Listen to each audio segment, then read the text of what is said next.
Hey guys, and welcome back to the garden. Welcome to my channel. If you're new here, my name is Blanca.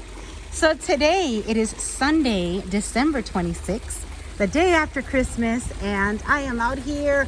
First of all, I want to thank you guys. Thank you guys for all the wonderful Christmas wishes. I hope everyone's holidays, everyone's Christmas was amazing. And I wanted to make this video today. Now that I'm sitting out here, kind of just like relaxing, reminiscing, kind of want to show you guys what my garden is up to. Now today on December 26th, I want to go back and for you guys that are new to my channel, that don't know, I want to go back and let you guys know kind of like how I used to grow and how I'm growing now, how my orchids are doing, how my flowers are thriving and not thriving, how my Vandas are doing, and what the difference is since I first started growing. So kind of this video is going to be a little bit lengthy. It's going to be a little bit chatty. I'm going to really go in depth and kind of like circle the entire garden and show you guys what my garden looks like today. So for you guys that have watched my channel since the beginning, you guys remember that when I first started growing my orchids, I used to grow all my orchids underneath my terrace. That has changed since the beginning of the year. So if you guys are new to my channel, you've never seen my orchids, how they were doing under my terrace, and now's my time to stand up. So don't mind the chairs and the tables. I had Christmas Eve here, so everything still needs to get picked up. So when I first started growing my orchids, I used to grow all my orchids underneath my terrace. And under here, they would love it. They would do amazing. I loved growing under here. It was so controlled. The lighting was perfect. They just loved it. They really did. I used to hang all of my Vandas from this accordion and underneath the roof. Of course, my husband got tired. He was having to come out here every couple months and pressure clean. The algae was crazy. And I would get a little bit of damage on the windows and everything. So he convinced me to move my orchids out of the terrace and under here, under my orchid section. So I'm gonna go under there in a little while. Once I finish talking to you guys under, what happened under here. So I believe that this area right here, this is a north facing window. I believe that this area right here was the best area that I would keep my Vandas. They would get perfect lighting, no direct sun. I mean, right now it's about, I want to say about 10 a.m. And this is a type of morning sun that they would get. In the afternoon, it'll still be very shady. So they really, really love to be under here. They were constantly blooming. They would do amazing. I would fertilize them all the time because I didn't have to walk all the way out here. So they were doing really, really good. But unfortunately, that had to change, and I had to relocate them. And they're still acclimating. They're still doing good. They're still doing okay. But this was where they were the best. So if you guys remember those times when I had so many blooms, my orchids were the happiest. This is where I used to keep them. And then, of course, I had to relocate them. But anyway, that was what was happening. The times that I used to grow under here, it was the happiest for them. But now they are also acclimating very well to their new area. So I want to start off in this section because, like I said, I do want to walk the garden and show you exactly what's going on out here. My rubellina trees. So I had never attached any orchids on my rubellina trees. These I attached, I want to say in February or March. These are of 2021. These are some cattleyas that Sheldon from Carmela sent to me. When he sent them to me, they were already in bloom. And I always wanted to see how my orchids would do attached to a rubellina tree because they do get lots and lots of shade under here.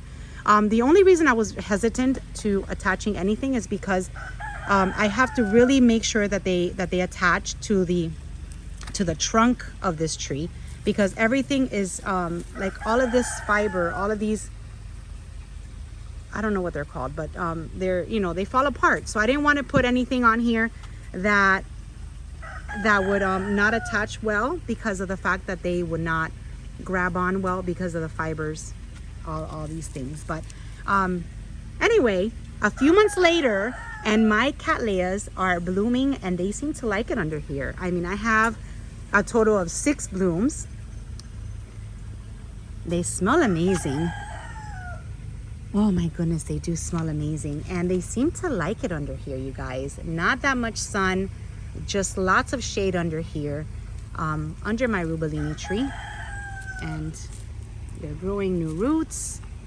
They like it. So if you guys were wondering if you can attach on rubellina trees, as long as you get them really close to the actual bark, you shouldn't have a problem. Just make sure that you don't wrap anything around here, because then they'll never attach.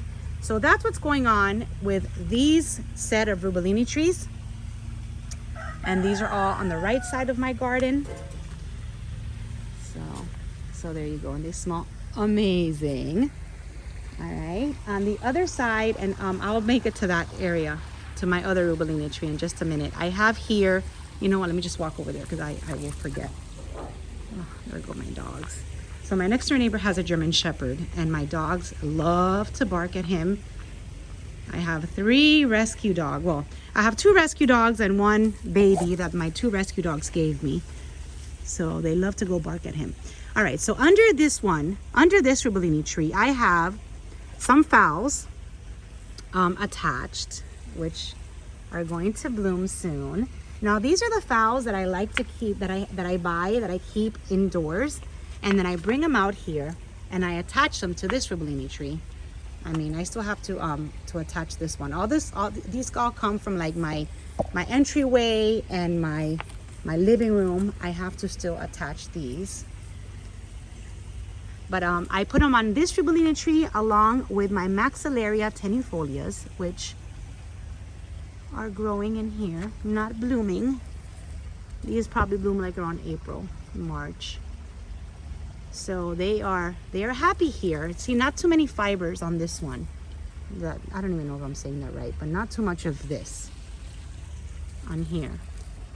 So they are, Maxillaria is growing nicely over here under this rubellini tree.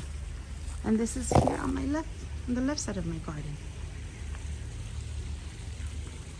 All right, over here are my oak trees that I have some Schomburgkias mounted on. I have some, whatchamacallit, these things. I forgot the name right now. I mean, I know what they're called. I forgot. My staghorn. My staghorn is on this royal palm. Look how big it's gotten. I have a video where I attached this staghorn to this royal palm, and it was tiny. And look at how big it's grown. And this is a huge royal palm, and this one goes all the way up there. So my staghorns are here. I've got just some phals attached, very random on these oak trees. I've got my plumerias. You guys love to ask me about my plumerias, so this is a video that you're gonna see them. Probably, I don't show them that much because they're not in flower or anything, but look how big they've gotten. These are the plumerias that I got because one of my awesome subscribers, Glenn, gave me a gift certificate to go get these, and I went ahead and got some plumerias and put them here. So they've grown since the last time I got them. You guys asked me about the plumerias, and they've grown. I also have plumerias on the side over there on my pool. So the oak trees, so that's the plumerias. This is my staghorn, huge. The oak trees have Schomburgkias that never bloom, just grow because they're getting way too much shade. And that's always been the problem for these Schomburgkias. I never get blooms ever. They just grow because they need more light. But at this point, I can't even remove them from here, and I wouldn't. I don't want to ruin. I don't want to ruin them. Hopefully, maybe they'll get so big that eventually they'll get enough sun where they bloom. So we're just leaving them. And then up here I have an Oncidium fascillatum right up there. Let's see. I used to have my rescue Vandas over here, which I've recently removed because they all bloomed, and I put them under my orchid section.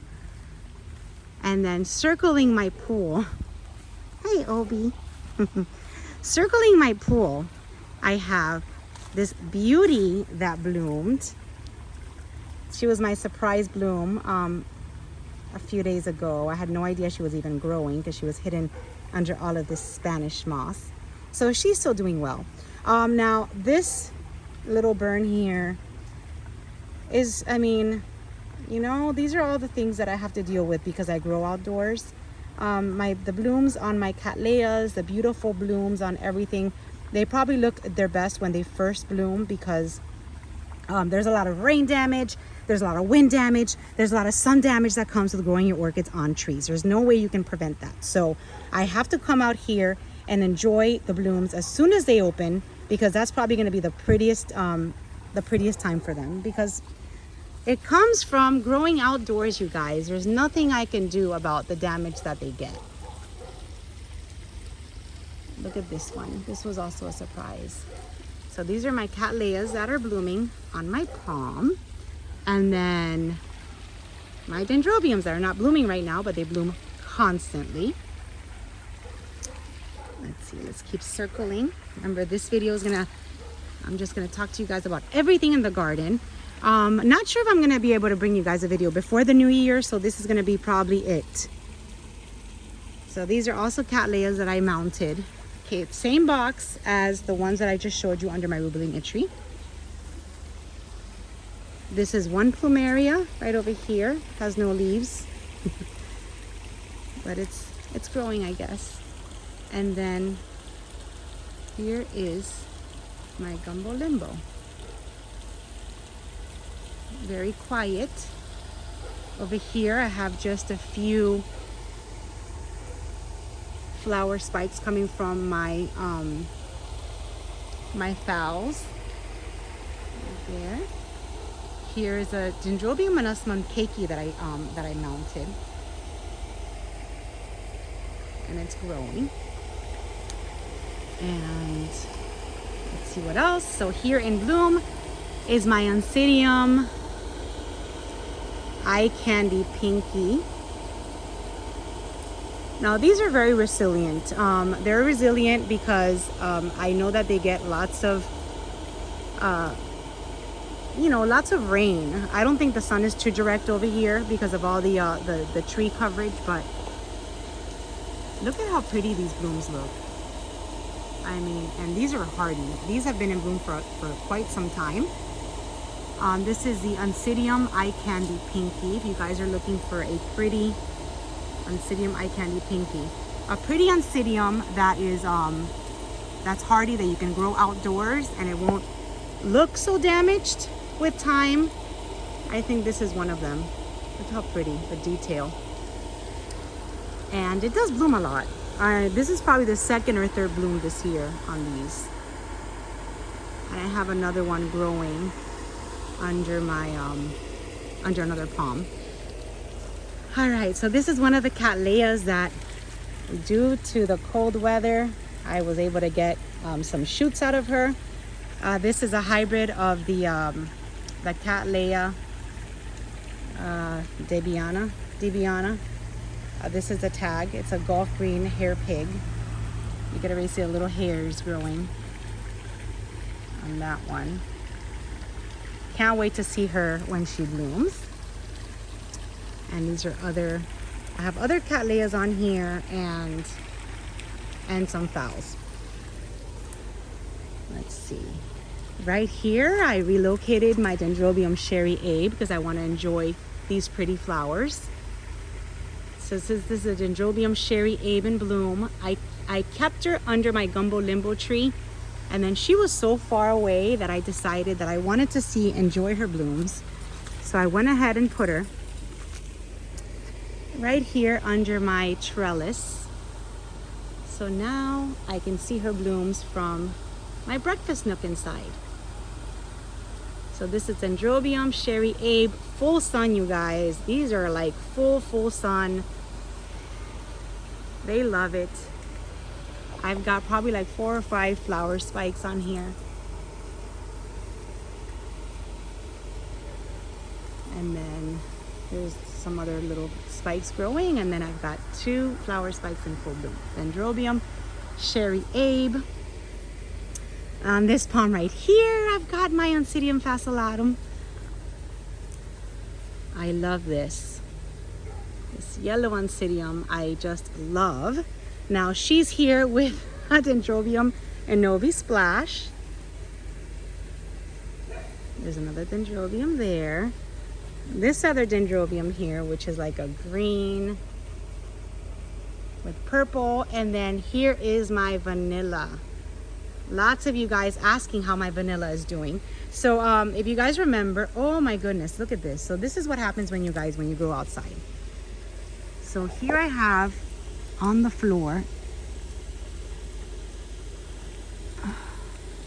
this. She is growing on mulch. I need to put her in a basket. So I just rescued this fowl, which was growing in the mulch. Look at that. It fell. I had no idea. And she's got such pretty buds on her, and she's a beautiful purple. So I am gonna put her inside a basket.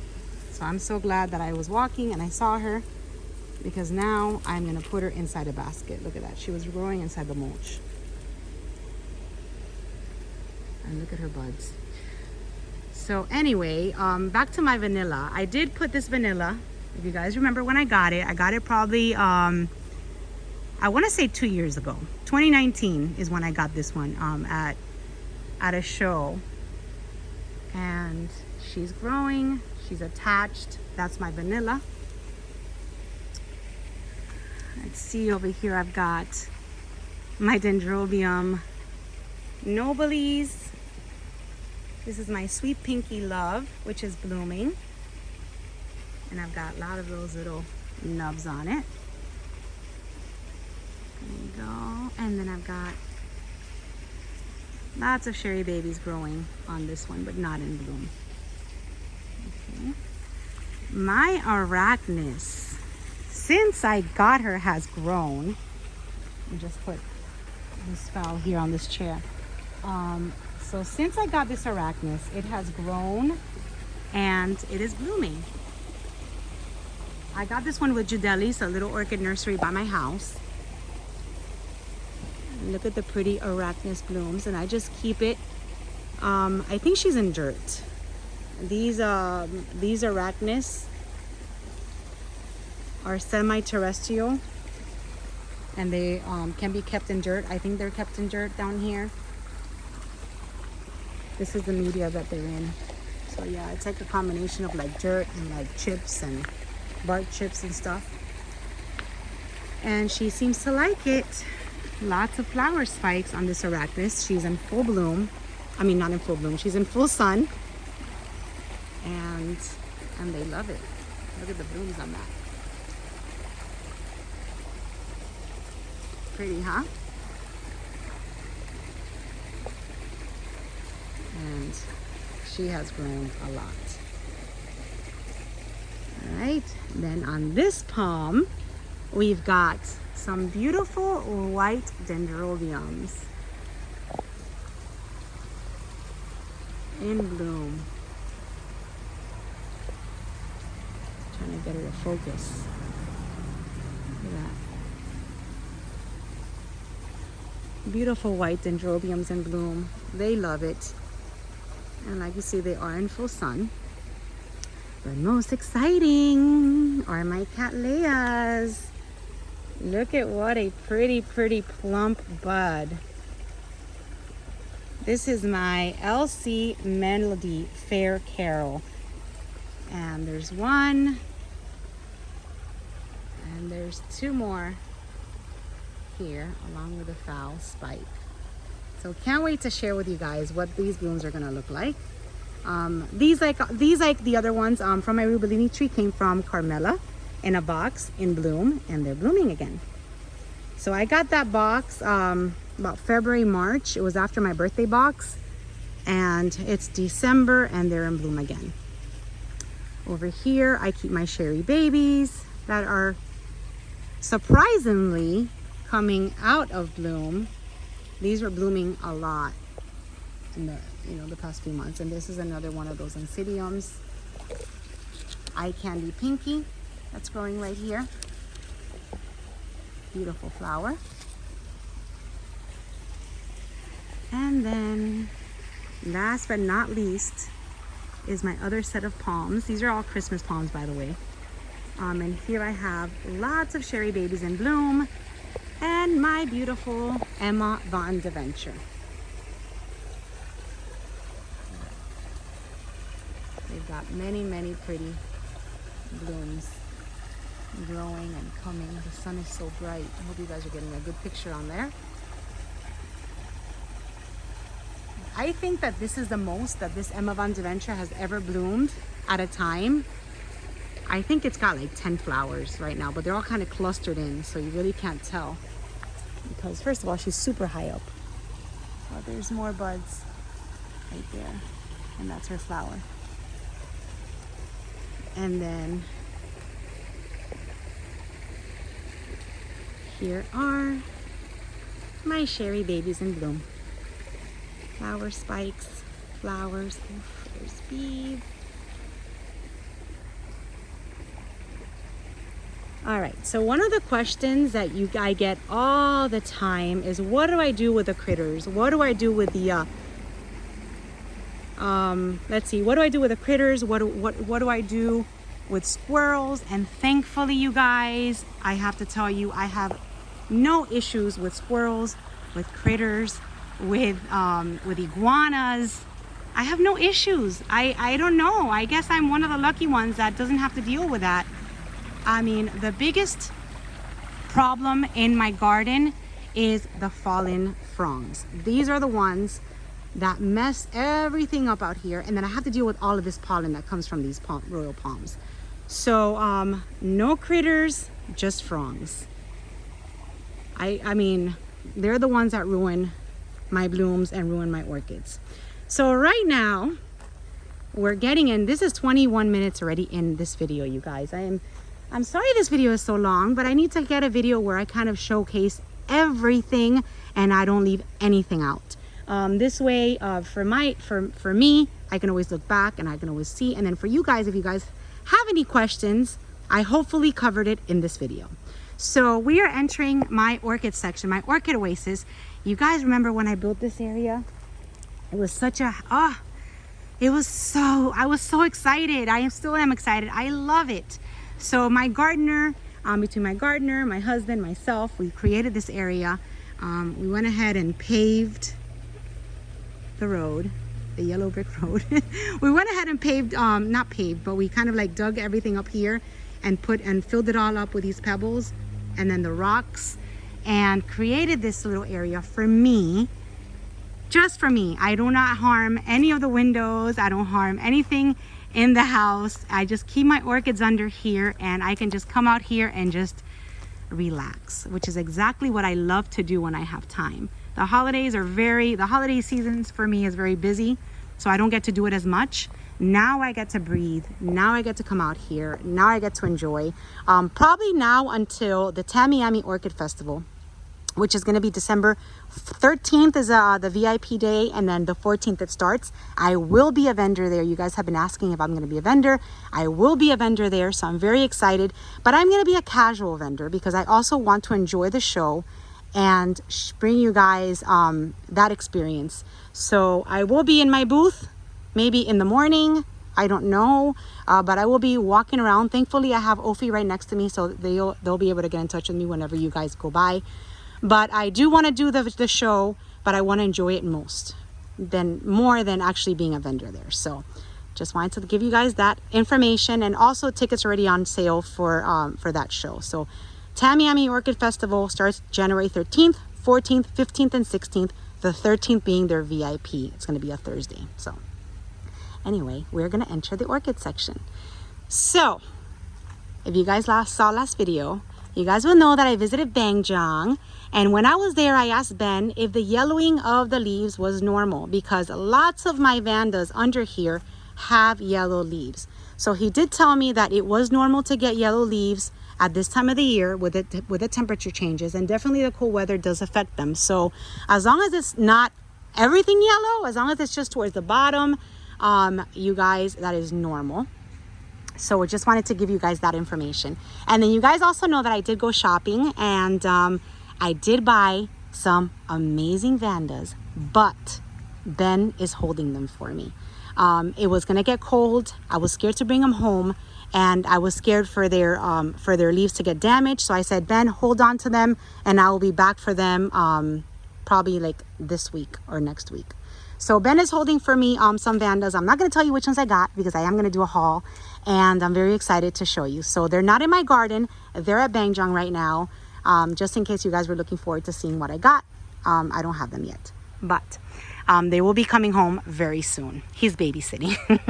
All right, so before I walk in, these 4 right here, there's 2 here, 2 here, 2 there, or I'm sorry, 1 there and 1 here.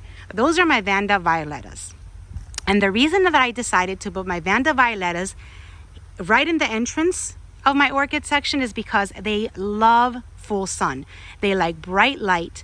They will bloom the best when they are in full sun, and inside the orchid section they get a lot of shade. So I decided to just put them here as like as a welcoming Vanda. When you walk in, you see their beautiful blooms, and their blooms last a really long time, and they smell amazing.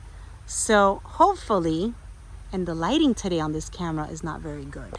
I don't know why, but hopefully come I don't know, whenever they, well, supposedly their blooming cycle starts again now in January, February. So hopefully January, February, when I bring you guys back to the garden and give you guys an update, all of my Vanda violettas will be in bloom, and you guys can get the idea of what I want what I want to do is just have all of my Vandas, all of my violettas in bloom, and then you walk in and you smell the glorious fragrance of this orchid. It smells like grape jasmine.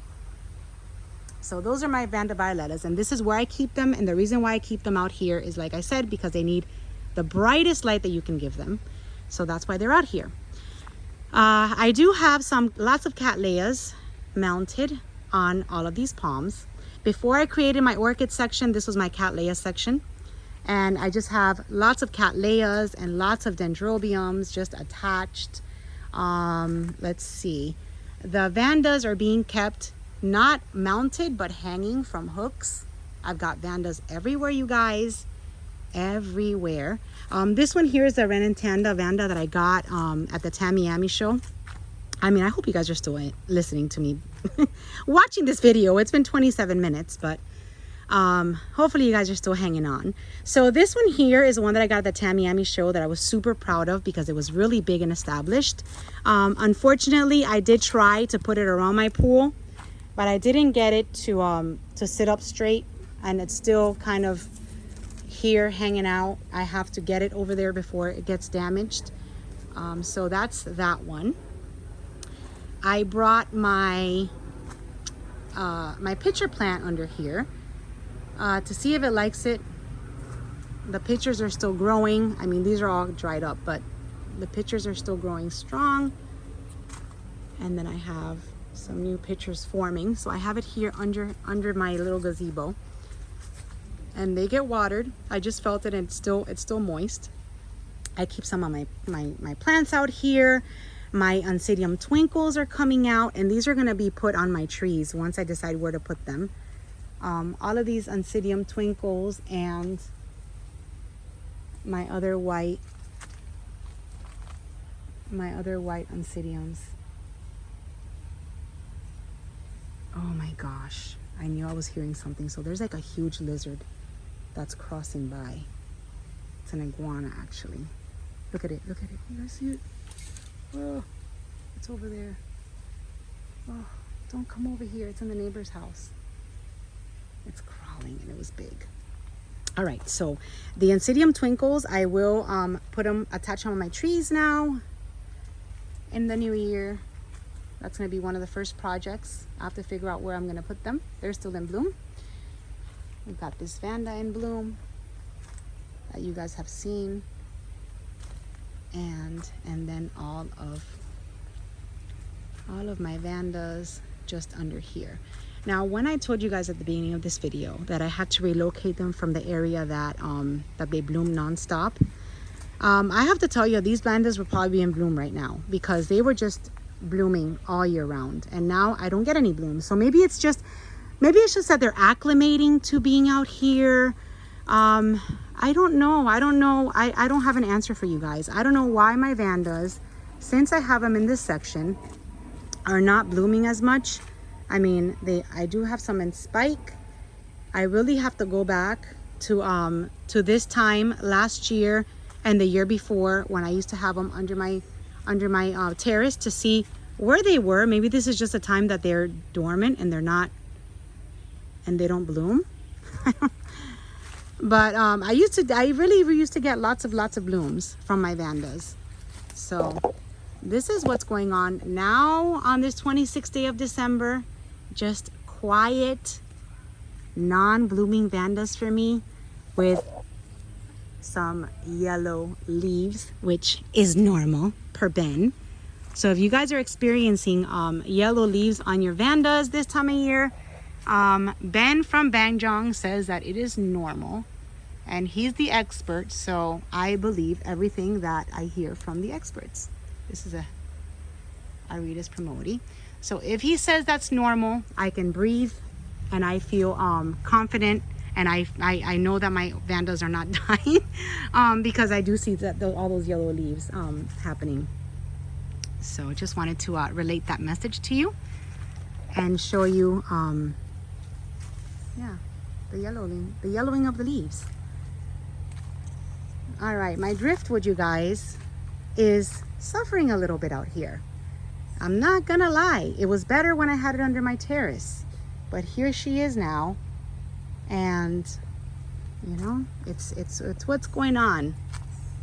There's more yellow leaves. It's what's going on out here. Hopefully in the new year these will bounce back. I do have some plans for my for these phals, for these mini phals. My idea is to put them kind of like on a gate. I can't even think of the name. So I was talking to Nelson, Naturenel, and Talaz, and they're very handy, and they told me they were gonna come over here and help me put these on those racks, on those metal racks. So that's my plan for my my mini phals. I have violettas, I have bellinas, I have gigabells, all those on here that I want to see if I just put them somewhere different here in my orchid section. And hopefully I will be able to save them and they will give me blooms again. All right, then I have some Hoyas, I have some cattleyas that are mounted. I have bulbophyllums. This is a bulbophyllum fascinator. Look how cute. She's blooming again. And there's 2 blooms on her. She's pretty, but I will not smell her because I know she's stinky. So she's in bloom. Hoyas are doing amazing. These are the terrible fronds I was telling you about. Look at that. This came down and probably knocked over a few orchids. I did have to pick some up from the floor. So those are the biggest threatening things in my garden. And then here are my Hoyas. My Hoyas are doing amazing. They love the shade under here. I have a few cattleyas that have a little bit of rot, but I have to now go and check them. But they're doing really, really good. Here is my beautiful Sologeny that I missed. She's already coming out of bloom. So what Smiley told me is that she needs a little bit more sphagnum moss, a little bit more water, and I am gonna move her to a little bit of a shadier area. I have another Sologeny right over here, which I'm gonna put her together with that one. So yeah, she's still in bloom. And then the Dendrobiums, here's more Hoyas. The Hoyas are doing amazing, you guys, by the way. I mean, all of my Hoyas are so green. I don't know why the lighting today is not that good. Maybe it's the time of the day. But all of the Hoyas are doing green, are doing well. They're all green. They all look fantastic. And then my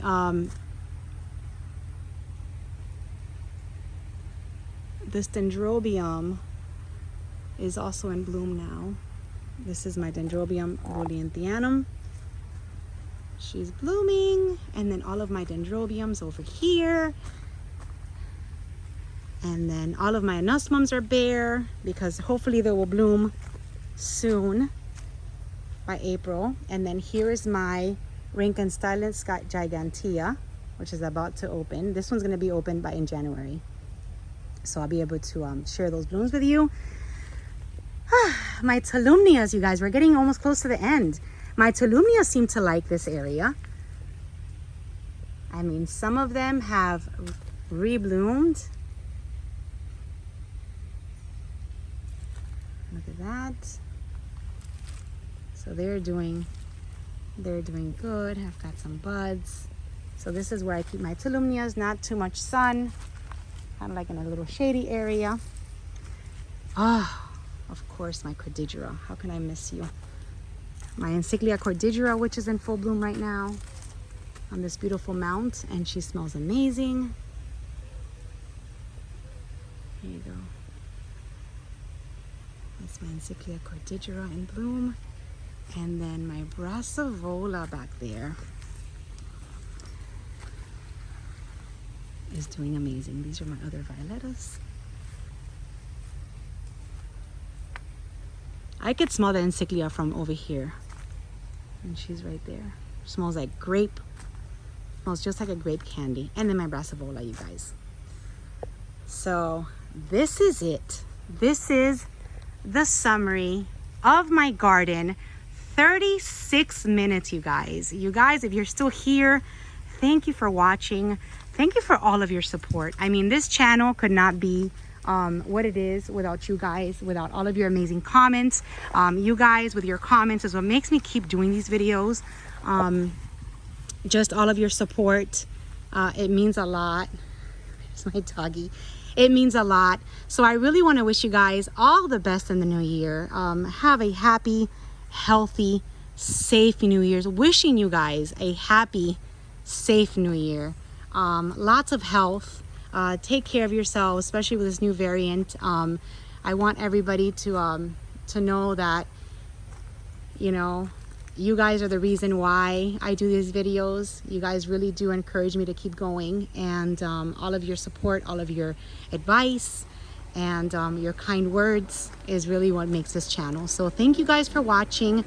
Thank you guys for being with me. We're gonna be I think 3 years in February. 3 or 4 years, I'm not even sure, I lost count. But ever since my first video, which was February of, I think, 2017, you guys have been here, and you guys mean the world to me. So thank you again for watching. Have a wonderful new year, happy holidays, and I will see you soon in my next video. Thank you all.